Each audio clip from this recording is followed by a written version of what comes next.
Hello दोस्तों, कैसे हैं आप सभी लोग। एक बार फिर से स्वागत था आपका हमारे YouTube channel study with Yogesh में।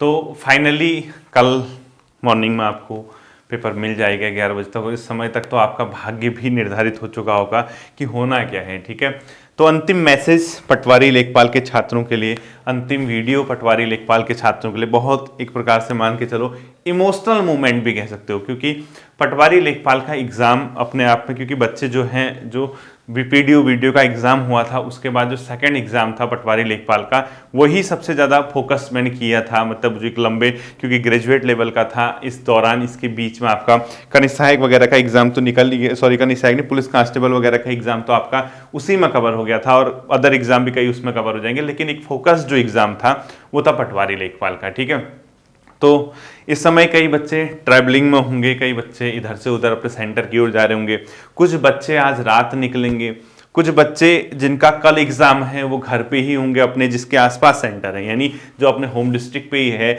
जिसका घर के नज़दीक सेंटर है, वो अपने घरों पे होंगे। कई लोग अभी रास्ते में होंगे, रास्ते में सुन पा रहे होंगे मुझे, बसों में बैठ के सुन पा रहे होंगे, गाड़ियों में बुकिंग के जरिए जो जा रहे होंगे उसमें बैठ के सुन पा रहे होंगे, या अगर वो अभी नहीं भी सुन पा रहे हैं तो जब अपनी जगह पहुँच जाएंगे जहाँ उनका सेंटर, उसके बाद वो वीडियो देख पा रहे होंगे। तो बच्चों, सभी छात्रों को, जितने भी छात्र छात्राएं इस वीडियो के माध्यम से मुझे सुन पा रहे हैं, आप सभी लोगों को मेरी ओर से हार्दिक शुभकामनाएं, ऑल द बेस्ट आप सभी लोगों को। मैं उम्मीद ही नहीं, पूरे भरोसे के साथ कह सकता हूं कि आप लोगों का पेपर अच्छा जाना चाहिए, अच्छा जाएगा, और आप लोग इसमें सर्वश्रेष्ठ देंगे। ठीक है, आपका जो बेस्ट है आप जितना दे सकते हैं उतना आप इस एग्ज़ाम के लिए देंगे। और ये भी याद रखना कि वहाँ जो अभी आपको नर्वसनेस हो रही है, कुछ ये तो होती है बच्चों, ये जेन्युइन सी बात है, ये मतलब आप मान के चलिए ये प्राकृतिक है, ये अपने आप में नेचुरल चीज़ है। क्योंकि हम लोगों के साथ क्या होता है, ये नहीं, ह्यूमन बीइंग होने के नाते हम ये जानते हैं, जब कभी भी कोई एग्ज़ाम या कोई ऐसा एक घड़ी हमारे सामने, एक ऐसा मोमेंट हमारे सामने आता है जहाँ हमें अपनी मेहनत का, यानी अपनी मेहनत जिस पे हमने की होती है उसके परिणाम का, उसके फल का अपने पक्ष में आने की अपेक्षा होती है, तो वहाँ घबराहट, वहाँ बेचैनी, वहाँ एंजाइटी, वहाँ नर्वसनेस, वहाँ होपलेस, इस टाइप की चीज़ें होती हैं। और अभी आज के दिन तो किताब पढ़ना बेवकूफ़ी है। मतलब मैं तो ये मान के चल रहा हूँ कि मैं आपसे रिक्वेस्ट करूँगा, फिर मैं कह दूँगा, फिर सोचना, मैं कह दूँगा कि कल 11 बजे तक जिसने किताब खोली उसका पेपर नहीं डरा रहा। ठीक है, डरिए मत, बट मैं ये कहूंगा कि 11 बजे तक कोई किताब नहीं खोलनी, सीधे पेपर देना आप, जितना मेरी मानते हो। क्योंकि अभी किताब देखोगे कुछ नहीं मिलने वाला है, कुछ भी नहीं मिलना है। जितना आपने करना था, जितना आपने मेहनत करनी थी वो आप कर चुके हैं। अब उस मेहनत को, उस परिणाम को कल आपको फाइनली एग्जामिनेशन हॉल पे वो पेपर दिख जाएगा, मिल जाएगा, और आपका पेपर अच्छा होगा, इतना आप होप रख के चलिए। ठीक है, अभी लग भी रहा होगा, मैं तो आज से नहीं, मैं तो एक हफ्ते से कहता आया हूँ, आपको लग रहा होगा यार भाई, मतलब जो है कुछ याद नहीं है, मतलब ये मस्तिष्क कह रहा होगा कुछ याद नहीं है, क्या करें, घबराहट हो रही है, बेचैनी हो रही, खाना भी नहीं खाया जा रहा। आज रात देखना कैसा होता है और कल सुबह देखना कितना बुरा होता है। कई लोगों को वोमिटिंग भी होती है। ठीक है, मतलब वो क्या करते हैं कि घर से कुछ भी नहीं खा के जाते, वो पानी पीने में भी वोमिटिंग कर देते हैं। जैसे उनको लगेगा कि यार 11 बजे से पेपर है, वो इतना बेचैन रहते हैं, इतना बेचैन रहते हैं, इतना हार्ट बीट उनकी तेज रहती है, तो उनको वोमिटिंग तक हो जाती है बिना कुछ खाए। ठीक है, तो ये इन चीज़ों पर अपनी जो ये सब चीज़ हो रही है, इस पर कंट्रोल करने की कोशिश करना। मैं समझ सकता हूँ इस चीज़ को, और मैं आपको एग्जैक्टली सेम चीज़ बताता हूँ। एक बार जैसे मैंने भी एग्जाम दिया था, जिस टाइम पे मैंने एग्जाम दिया था, और उस टाइम पे मुझे भी हुआ था मेंस के टाइम पे, मैं रियल बता रहा हूँ आपको। जैसे कल पेपर होगा तो मैं भी पहली नाइट से खाना नहीं खा पाता था, जैसे आज रात खाना नहीं खा पाया, मॉर्निंग तो नाश्ता ब्रेकफास्ट करने का तो कोई मतलब नहीं, कोई मतलब नहीं, इवन मैं पानी तक नहीं पी पाता था। मतलब इतना ज़्यादा एक प्रकार की नर्वसनेस ये सब रहती है बच्चों, और ये जेन्युइन है, ये सभी छात्रों के साथ होती है। आप अपने आप को अनोखा मत समझना। और वो होती किस लिए? क्योंकि आपको बहुत उम्मीदें होती है, बहुत आशाओं के साथ आप जा रहे हैं, आशाएं आपको हैं, और आपने मेहनत की है, तो इसीलिए आपको डर भी लगती है, इसीलिए आपके अंदर एक नर्वसनेस है वो जनरेट होती है। ठीक है, तो जैसा भी है, जो भी है, बिल्कुल नहीं घबराना बच्चों। अब ये तो पेपर का समय आ चुका है, पेपर का क्षण आ चुका है। ये एक अनुभव होते हैं, ये परीक्षाएं आपने दी हैं, आपने इतने समय से आप एग्जाम देते आ रहे हो। कई बच्चों का पहला कल एग्जाम होगा, आपने मेहनत की, आपने लगातार चीज़ों को टच में बनाए रखा, आपने हिंदी तैयार की, आपने उत्तराखंड पढ़ा, आपने GS पढ़ा, आपने करंट अफेयर्स पढ़े, आपने कंप्यूटर के क्वेश्चन किए, ये सब चीज़ें आप करते आए हैं। और इन सब चीज़ों के बाद आपको डर लगना स्वाभाविक है, और उस डर के बदौलत बदौलत ही आपको आपकी मंजिल भी मिलेगी। देखना कल जब पेपर हो जाएगा, वो 400-450 लोग जितने भी इसके विज्ञापन, उनका भाग्य तो कल निर्धारित होना ही होना है, ठीक है। बाकी जो बच्चे हैं जिसका नहीं भी होगा तो ये मत समझना कि यार अब हमारे हाथ से सब कुछ फिसल गया, ऐसा कुछ भी नहीं है। आपको सिर्फ और सिर्फ ये चीज ध्यान रखना है कि कल आप अपना सर्वश्रेष्ठ देख जाइए, 2 घंटे आप बेहतर से बेहतर बिता के आइए। उसके पहले कुछ भी मत सोचिए, पेपर में सिलेक्शन हो ना हो कुछ भी नहीं सोचना, वो सब बात की बातें हैं। पहले आप कोशिश कीजिए, जब तक अभी आपके पास समय है, समय इस चीज का है कि आप कैसे उस 2 घंटे को स्पेंड कर सकते हैं। पूरी रणनीति के साथ मैंने आपको बताया है, मैंने आपको स्ट्रेटेजी बताई है कि किस तरीके से आप चीजों को पेपर के एग्जामिनेशन हॉल के अंदर पेपर को डील करेंगे, वो सब चीज़ें मैंने आपको बताई हैं। तो घबराने की कोई ज़रूरत नहीं है, बिल्कुल मत घबराइए। मेरा आशीर्वाद आप लोगों के साथ है। जब आप कल पेपर दे रहे होंगे तब भी आपके पीछे मैं खड़ा हूँगा, मान के चलिए। मतलब होता है ना कि यार जैसे गोला लगा रहे होगे आप, पेपर में देख रहे होगे, जहाँ अटक रहे होगे, मेरा हाथ जो है आपके सर के ऊपर होगा, आपकी पीठ पे होगा, आपको थपथपाएगा ना, बेटा तो सही कर रहा, बस हिम्मत रखो, ठीक है। और एक जो लॉजिक होता है, एक जो तर्क होता है, वो ये कि यार एक ही पेपर में तो सब छात्रों को हो नहीं सकता, 1 लाख 1.5 लाख बच्चे पेपर देंगे, जितने भी देंगे सभी छात्रों का तो होगा नहीं, लेकिन जो सर्वश्रेष्ठ होगा, और वो सर्वश्रेष्ठ कोई भी हो सकता है, 400 इतने पद हैं, इसमें कोई भी सर्वश्रेष्ठ हो सकता है, वो आप भी हो सकते हैं। हमें कभी इस बात को लेकर मतलब डिस्कस या इस बात को लेकर नहीं अपने आप को परेशान करना चाहिए कि नंबर ऑफ पोस्ट तो इतनी ही है और पेपर देने वाले इतने हैं, यार मेरा होगा या नहीं होगा। अभी पेपर होने से पहले, पेपर देने से पहले सब दावेदार हैं, यानी किसी का भी हो सकता है, आपका भी हो सकता है, आप भी उसमें हैं कि आपका हो सकता है। उसके बाद जब पेपर हो जाएगा, उसके बाद पेपर कैसा था, क्या था, किस प्रकार से था, उस चीज़ पे हम लोग फिर से डिस्कस करेंगे, फिर से हम लोग बात करेंगे। और मैं तो ये मान के चल रहा हूँ बच्चों, जितने हमने कर्म किए, क्योंकि हम लोगों ने बहुत ईमानदारी से तैयारी की है, और ये ईमानदारी सिर्फ एक शिक्षक के नाते मेरी नहीं, आपने भी भरपूर ईमानदारी अपनी दिखाई है। आप जितना आपके पास हो सकता था, जितना आप एफर्ट लगा सकते थे, आप वास्तव में ईमानदार हैं, आप वास्तव में मेहनती छात्र हैं। और मैं तो ये मान के चलता हूँ ना, देखो मेहनत करने के बाद, ध्यान से सुनना, मेहनत करने के बाद अगर सिलेक्शन नहीं भी होता है ना, तो कभी भी पछतावा नहीं होता है इंसान को, क्योंकि उसने मेहनत की। आप क्या कर सकते हो बताओ, 100% तो दे सकते हो ना। धोखा वो देता है, धूल वो झोंकता है घर वालों के नजरों में या अपनी नजरों में, जो फॉर्म तो भरता है, करता तो है, लेकिन फिर मतलब बिना तैयारी किए, आधा अधूरा तैयारी करके ये उम्मीद करता है कि मेरा सिलेक्शन हो जाएगा।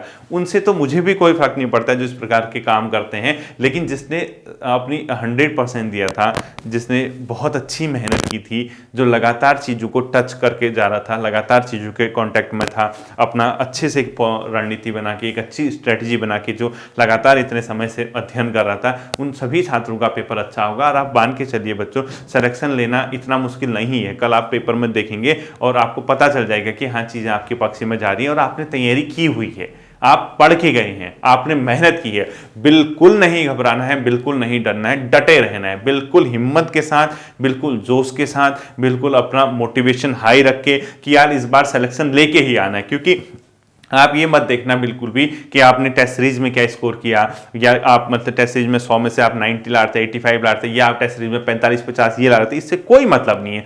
कल का दिन अगर आपका सिलेक्शन होना होगा, वो 2 घंटे डिसाइड कर देगा कि आपका पेपर कैसा रहा। आप वहीं पे पता कर लेंगे कि आप चीज़ों को किस तरीके से आगे लेके गए थे, आपका होना है या नहीं होना, वो वहीं पे ऑन द स्पॉट आपको पता चल जाएगा। और जब आप पेपर करोगे, मैंने आपसे कहा है कि आने वाले क्वेश्चन, जो हल्के क्वेश्चन है, उसको 1 या 2 बार सही तरीके से स्टडी करके करना, क्योंकि हम लोगों को क्या होता है कि चीज़ें आती हैं, आधे से ज़्यादा क्वेश्चन हम ऑन द स्पॉट गलत कर आते हैं, एग्जाम में हम गलत कर आते हैं, फिर बाहर आने के बाद हम पछताते हैं कि यार ये आधा हुआ क्वेश्चन में गलत कर गया, यार ये बहुत हल्का क्वेश्चन था, ये तो गलत नहीं होना चाहिए था, यार ये कैसे पॉसिबल है, ये क्या हो गया, ये क्यों हो गया। इस प्रकार की चीजें आपकी नहीं होनी चाहिए। आप बिल्कुल मेहनत करके गए हैं, आप ध्यान से देखना, जो हल्का क्वेश्चन होगा ना, उसको गोला लगाने से पहले सोच लेना कि यार मैं कहीं गलत तो नहीं लग रहा हूं। क्योंकि गौतम बुद्ध का जन्म कहाँ हुआ था, गौतम बुद्ध को जो अपने आप में गौतम बुद्ध को मोक्ष की प्राप्ति कहाँ हुई थी, महापरिनिर्वाण क्या था, या ये महावीर स्वामी का जन्म कहाँ हुआ था, महावीर स्वामी की मृत्यु कहाँ हुई थी, ये सब इस टाइप की कुछ क्वेश्चन है ना, लुम्बिनी, बोधगया, कपिलवस्तु और कुशीनारा, ये वो इस टाइप के जो लिच्छवी ऐसे जो ऑप्शन आते हैं, तो वहां क्या करता है बच्चा, कंफ्यूज कर जाता है, उनको समझ नहीं आ पाता कि यार इसमें सही आंसर क्या है। तो ऐसे जो क्वेश्चन होंगे, इसको सही तरीके से अपने स्तर से वहां पे डील करना। और किसी भी केस में एक चीज ध्यान रखना, जब आप पेपर सॉल्व करोगे ना, आप वहीं पे आपको पता चल जाएगा कि आपका होना है या नहीं होना है। मैं कैसे पता चलेगा, देखिए जो इजी क्वेश्चन है, इजी वाले जो आपको आने ही आने चाहिए, जो आप किसी भी केस में गलत नहीं कर सकते, उसमें मिस्टेक नहीं होनी चाहिए। सबसे बड़ी बात है, देखो टफ क्वेश्चन गलत हो गया, टफ क्वेश्चन, तो ये सिर्फ आपका ही नहीं होगा, ये बहुत से ऐसे बच्चे होंगे जिसका फाइनल सिलेक्शन होगा, लेकिन उस सिलेक्शन में उसके जो मार्क्स होंगे उसमें कई क्वेश्चन ऐसे होंगे जो टफ क्वेश्चन उससे गलत हुए होंगे, लेकिन उसने क्या किया होगा, उसने इजी क्वेश्चन सही किए होंगे। आपको मैं एक एग्जांपल देता हूं, देखिए जैसे ए पर्सन एक है, आप हैं, एक आपका दोस्त है बी, ठीक है, आपको भले ही थोड़ा सा मतलब सही नहीं दिख पा रहा होगा, डार्क नहीं दिख रहा होगा क्योंकि मार्कर लाइट हो गया है, तो जैसे आप एक पर्सन ए है, एक पर्सन है बी, ठीक है, अब दिख जाएगा, ठीक है, ए और बी, आप दोनों पेपर देने गए हैं, देखो 100 नंबर का आपका पेपर है। अब इसमें क्या होगा, देखो कैसे चीजों को समझना है, इस चीज को ध्यान से सुनना है, ठीक है। इसमें ए पर्सन ने सपोज 100 क्वेश्चन थे, उसमें से 5 से 7 क्वेश्चन ऐसे थे तो बहुत हल्के थे, बहुत हल्के, मतलब जैसे गौतम बुद्ध का जन्म कहाँ हुआ, या महात्मा गांधी ने इनमें से सबसे पहले कौन सा आंदोलन शुरू किया, जो आना ही आना चाहिए, वो क्वेश्चन अगर आपके गलत नहीं होते हैं और इसके भी गलत नहीं होते, तो आप दोनों दावेदार हैं। बाई चांस कोई क्वेश्चन, 4 क्वेश्चन ऐसे थे जो बहुत टफ थे और आप उसमें गोला लगाने के चक्कर में 2 क्वेश्चन आपके गलत हो गए, 2 आपके सही हो गए, तो उन 4 टफ में से भी निकलने वाला भी ऐसा होगा जिसके एक आध क्वेश्चन गलत हो सकते हैं, 2 क्वेश्चन गलत हो सकते हैं। हम लोगों को एक रणनीति पे काम करना है। हम लोगों को कल पेपर में एक चीज बहुत बहुत ज्यादा गौर करने वाली, बहुत सही तरीके से गौर करने वाली चीज है कि आपका हल्का क्वेश्चन किसी भी केस में गलत नहीं होना चाहिए। जो प्रश्न इजी होगा, यानी जो आप, अब इजी का मतलब आप कहोगे सर आप इजी को कैसे डिफाइन करोगे, आप कैसे, किस आधार पे, किस तर्क के आधार पे ये कहोगे कि ये प्रश्न इजी है, ये प्रश्न इजी है, ये मैं डिसाइड नहीं करूंगा, ये आप सभी छात्र अपने स्तर से डिसाइड करेंगे। अब आप कहोगे सर ये क्या बात हुई, हम कैसे डिसाइड कर रहे हैं कि अपने स्तर से कौन इजी कौन टफ। इजी और टफ का मतलब ये होता है जब पेपर खत्म हो जाता है, पेपर एंड हो जाता है, उसके बाद जब बाहर निकलते हो, अरे यार मैं तो ये गलती से ये टिक हो गया, अरे यार क्या करूं, मैं तो ये सोच के ओहो यार ये हो गया, अरे यार ये कैसे हो गया, मैंने ऐसा कैसे कर दी थी, इसको बोलते हैं इजी। मतलब कि आप पेपर देने के बाद जब घर आओगे, आंसर चेक करोगे, आंसर मिलाओगे, अपने मार्क्स काउंट करोगे, तो उसमें कहीं भी अरे ओ की आवाज नहीं आनी चाहिए, काश की आवाज नहीं आनी चाहिए, अरे यार मैंने ये क्या कर दी, ऐसी आवाज नहीं आनी चाहिए। क्यों? क्योंकि मैं आपसे ये कहना चाह रहा हूं, टफ क्वेश्चन अगर आपका गलत हो गया तो निकलने वाले कई छात्र ऐसे होंगे जिनका वो टफ क्वेश्चन गलत हुआ होगा, लेकिन उन्होंने वो इजी क्वेश्चन गलत नहीं किया होगा, जिसके चक्कर में आपको घर में आके अरे ओ ऐसा कैसे हो गया, आपको पछतावा हो रहा है। ऐसा नहीं होना चाहिए। तो बिल्कुल से ध्यान से सुनना, जो हल्के क्वेश्चन होंगे, हल्के क्वेश्चन में बिल्कुल भी जल्दबाजी नहीं करनी, क्योंकि इन हल्के क्वेश्चनों को गलत करने की वजह से, अब कैसे देखो लॉजिक समझो, हल्के आपने गलत कर दिए कुछ क्वेश्चन, टफ आपके टफ है, जब हल्के गलत हो रहे तो कुछ क्वेश्चन टफ भी गलत होंगे, हल्के भी गलत हो रहे हैं, टफ भी गलत हो रहे हैं, तो आपके सिलेक्शन लेने के चांसेस बहुत न्यून हो जाते हैं, बहुत कम हो जाते हैं। सिलेक्शन कौन सा बच्चा लेगा जिसके हल्के क्वेश्चन सभी सही हैं, यानी जो इजी क्वेश्चन आए हैं उसमें किसी भी केस में बाय मिस्टेक आपके पास कोई भी ऑप्शन नहीं है, कोई भी चारा नहीं है, कोई भी विकल्प नहीं है कि आप हल्के क्वेश्चन को गलत करके आओ। अगर आपने गलती से भी हल्का क्वेश्चन गलत कर दिया तो आप ये मान के चलिए कि आप सिलेक्शन से उतनी दूर जा रहे हो। फिर आपको टफ क्वेश्चन, भले आप तुक्के लगा के गैस करके आ रहे हो, कुछ भी करके आ रहे हो, वो टफ क्वेश्चन आपका सही बैठा होना चाहिए। ठीक है, अब देखो मैं क्या कहना चाह रहा हूं, आप इसको ध्यान से समझना। ठीक है, देखिए सपोज ये 4 गोले आए हैं, 4-5 क्वेश्चन हैं जो हल्के हैं, ठीक है, और ऐसे ही 5 क्वेश्चन आपके क्या हो गए, टफ क्वेश्चन हो गए। अब आप पेपर देने गए, अब एक बंदा ये है लड़का, मतलब ये हल्के और टफ है, ये आपकी कॉपी है। इसी प्रकार से एक दूसरा लड़का है, ये बी लड़का है जो निकलने वाला है, उसकी ये कॉपी है। ऊपर वाले क्वेश्चन हल्के हैं, सपोज इसने सब के सब हल्के वाले सही कर दिए, आपने क्या किया, ये हल्का सही, ये गलत है, ये गलती से गलत कर दिया, फिर ये सही, ये गलती से गलत कर दिया। ठीक है, टफ क्वेश्चन में इसको कितने थे, 1 2 3 4 5 क्वेश्चन थे, सपोज उसके 3 सही हो गए, 2 या तो उसने छोड़ दिया, 2 गलत कर दिया। आप यहां गए, आपने ये सही कर दिया, गलती से गलत हो गया, इन तीनों को आप छोड़ के आ गए, या इन तीनों में से एक और सही कर दिया, 2 छोड़ के आ गए। अब देखो 2 1 3 1 4 1 5 आपके सही हो रहे हैं, और इसके देखो 1 2 3 4 5 सही, 6 7 8 सही। सोचो 10 क्वेश्चनों में से वो 8 सही करके आ गया है, और 1 2 क्वेश्चन उसने स्किप कर रखे हैं, एक आध क्वेश्चन उसका गलत हुआ है, तो 7 माइनस मार्किंग करके भी 7, 7.5, पौने 8 नंबर ले आएगा, और आप उन हल्के और टफ को दोनों को जोड़ के 5-6 नंबर नहीं ला पा रहे। तो ये जो है ये डिफरेंशिएट करता है, ये यानी आपके और निकलने वाले, न निकलने और निकलने वाले छात्र के बीच अंतर पैदा करता है। तो सर की एक बात हमेशा याद रखना, एक बात क्या, हमेशा, ये तो कल के एग्जाम के लिए तो है ही है, लेकिन लाइफ में आगे भी एक चीज आपको मेरी एक बात याद रखनी होगी, आप किसी भी केस में कुछ भी हो जाए, कितना भी कैसा पेपर आ जाए, अगर आपका हल्का क्वेश्चन है उसमें आप गलती से भी गलत नहीं कर सकती। क्यों? क्योंकि आपका साथी जिसका सिलेक्शन होने वाला है वो उस क्वेश्चन को सही कर दे रहा, और जो टफ क्वेश्चन है उसमें आप या तो बराबर में होंगे या वो आपसे आगे चला जाएगा, जिसका नाम ही टफ क्वेश्चन है। तो आप 100 नंबर के पेपर में दूसरे को लीड करने का मौका मत देना। यानी आप जिस समय पेपर सॉल्व कर रहे हो ये भी सोचना कि आप जो गोला लगा रहे हो, निकलने वाले या आप भी हो सकते हैं निकलने वाले, कहीं यार ऐसा तो नहीं कि मैं गलत गोला लगाने के चक्कर में उन लोगों को लीड दे रहा हूं। इंडिविजुअली सोचना कि यार मैंने कहीं उन लोगों को ज्यादा लीड तो नहीं दे दी, कहीं ये हल्का क्वेश्चन, क्योंकि कई बार देखो बाई चांस गणदेश सेवा संघ की स्थापना आ गया, या जागृत संस्था, जो गणदेश जागृत है वो क्या है, वो संस्था की स्थापना आ गया, या आ गया कुली बेकार आंदोलन में इनमें से कौन शामिल है या नहीं है, या क्वेश्चन आ गया ये व्यवस्था किसने शुरू की, या कभी इस टाइप से आ गया राज्य निर्माण आंदोलन के दौरान इनमें से ये सही क्रम कौन सा, इस टाइप का कुछ भी क्वेश्चन आ गया, या आपके उत्तराखंड के प्रमुख नेशनल पार्क वेस्ट से ईस्ट, ईस्ट से वेस्ट, साउथ से ईस्ट, ये जो होते हैं ना ये थोड़े से टेक्निकल क्वेश्चन होते हैं, ये बहुत टफ नहीं होते, बहुत ईजी नहीं होते, ये एक प्रकार के मॉडरेट लेवल के क्वेश्चन होते हैं, मतलब मध्यम टाइप के जो क्वेश्चन होते हैं। इन क्वेश्चनों में तो थोड़ा बहुत मिस्टेक चल जाती है, मतलब एक आध की जगह। लेकिन अगर आप गलती से उत्तराखंड का विधेयक, उत्तराखंड राज्य बनते समय भारत का राष्ट्रपति कौन था, भारत के प्रधानमंत्री कौन थे, ये तो बहुत हल्के क्वेश्चन है, ये तो आप गलत कर ही नहीं सकते, इसको भी नहीं है आपको इसको गलत करने का। उत्तराखंड में 108 सेवा कब से शुरू हुई, डेट सहित क्वेश्चन आ गया। वीर चंद सिंह गढ़वाली पर्यटन रोजगार योजना कब से शुरू हुई, उत्तराखंड में हिम परियोजना का संबंध किससे है, उत्तराखंड में इसके अलावा इसी प्रकार से कोई क्वेश्चन, ये तो हल्के क्वेश्चन ही बार बार कराए गए हैं। मेरी ही वीडियोस देखो आप, करंट अफेयर की वीडियोस को 50-50, 60-60 हजार बच्चों ने देखा है, पता लगा वो सारे का सारा रट के गए हैं। तो आपकी पोस्ट तो 400 हुई है। तो मैं आपसे ये कह रहा हूं, आपका सिलेक्शन कोई नहीं रोक सकता, बशर्ते आपको कल एक चीज ध्यान देनी है, आपका इजी वाला क्वेश्चन किसी केस में गलत नहीं होना चाहिए, ठीक है। यानी आप इजी क्वेश्चन बिल्कुल गलत मत करना, कोई स्कोप मत छोड़ना इजी क्वेश्चन को गलत करने की। उसके बाद जो टफ क्वेश्चन है उसमें थोड़ा अपना सेंस लगाना, थोड़ा अपना दिमाग लगाना, यानी और थोड़ा अपने कोशिश करना, थोड़े विकल्पों का अध्ययन करना, तब जाके आप टफ क्वेश्चन में अगर 12-13 क्वेश्चन टफ आगे तो 8 से 7, 7 से 8 क्वेश्चन सही करोगे, इजी सब सही होंगे, तो आप मेरिट में होगे, यानी आप लिस्ट में होगे, दौड़ में होगे।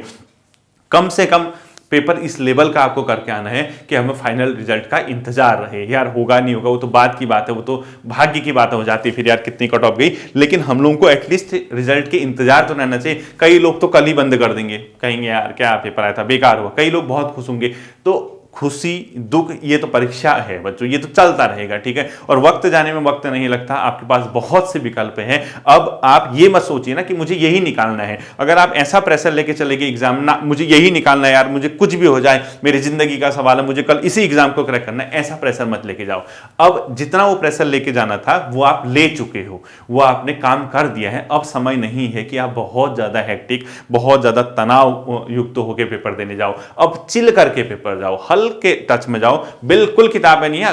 गलती से भी किताब पढ़ दी, गलती से भी किताब आपके एग्जाम सेंटर तक चलेगी तो फिर मुझसे बुरा कोई नहीं होगा। अब आपको सर आपसे बुरा वैसे भी कोई नहीं है, आपके कहने से क्या होता है, वो तो चलो कहते रहो, मैं बुरा ही सही, लेकिन आपका कल एग्जाम अच्छा होना चाहिए। आप पॉजिटिव रहिए, आप पूरे सकारात्मक ऊर्जा के साथ जाइए। बहुत से मौके मिलेंगे, लाइफ है, हर टाइप के एग्जाम मिलेंगे। कनिष्ठ सहायक मिलेगा, दरोगा मिलेगा, आरओ मिलेगा, लोअर पीसीएस मिलेगा, अपर पीसीएस मिलेगा, एफआरओ मिलेगा, फिर से पुलिस कांस्टेबल मिलेगा, फिर से आपको जो नए विज्ञापन आएंगे, ग्राम विकास अधिकारी वगैरह के नए विज्ञापन भी तो आएंगे ना, वो मिलेंगे आपको। हर टाइप के एग्जाम मिलेंगे, मौके पे मौके मिलेंगे। लेकिन अभी सबसे जो हमारी प्रायोरिटी होनी चाहिए, हमारी जो सर्वश्रेष्ठ प्राथमिकता होनी चाहिए, हमारा जो सबसे बड़ा अभी के टाइम पे ध्येय होना चाहिए, वो ये होना चाहिए कि हम कल के पेपर को अच्छे से निभा के आए। यानी आपका कर्तव्य है कि आप एग्जामिनेशन हॉल पे जाके सही तरीके से पेपर को करके आना, बिल्कुल भी उसमें जल्दबाजी मत करना, क्वेश्चन को पढ़ लेना। कई बार प्रश्न में पूछते हैं इनमें से कौन सा नहीं है, हम जल्दबाजी में ये करके आते हैं। वो क्वेश्चन ढंग से पढ़ लेना, एक एक दो बार क्वेश्चन पढ़ लेना, आराम से पेपर करके आओ। आपके गुरु का आशीर्वाद आपके साथ है, मेरा आशीर्वाद आपके साथ है। आप मेरे प्यारे प्यारे से छात्र हो, बहुत खुश मिजाज, बहुत अच्छे, बहुत मेहनती, बहुत रिस्पेक्ट देने वाले आप मेरे छात्र हो। ऐसे छात्रों का एक शिक्षक होने के नाते मुझे गर्व है और मेरा आशीर्वाद आप लोगों के साथ है। बिल्कुल तनाव मुक्त होकर पेपर में जाना, अपने माता पिता का आशीर्वाद लेके पेपर में जाना, अपने गुरुजनों का, अपने भगवान का, अपने इष्ट देवों का आशीर्वाद आपके साथ है। आप सभी को मेरी ओर से ढेर सारी शुभकामनाएं। आपका पेपर बहुत अच्छा होगा, बिल्कुल बेफिक्र होकर आपको पेपर देना है। आप सभी को शुभकामनाएं। फिर मिलेंगे अगले सेशन में, अपना ध्यान रखिएगा। Thank you.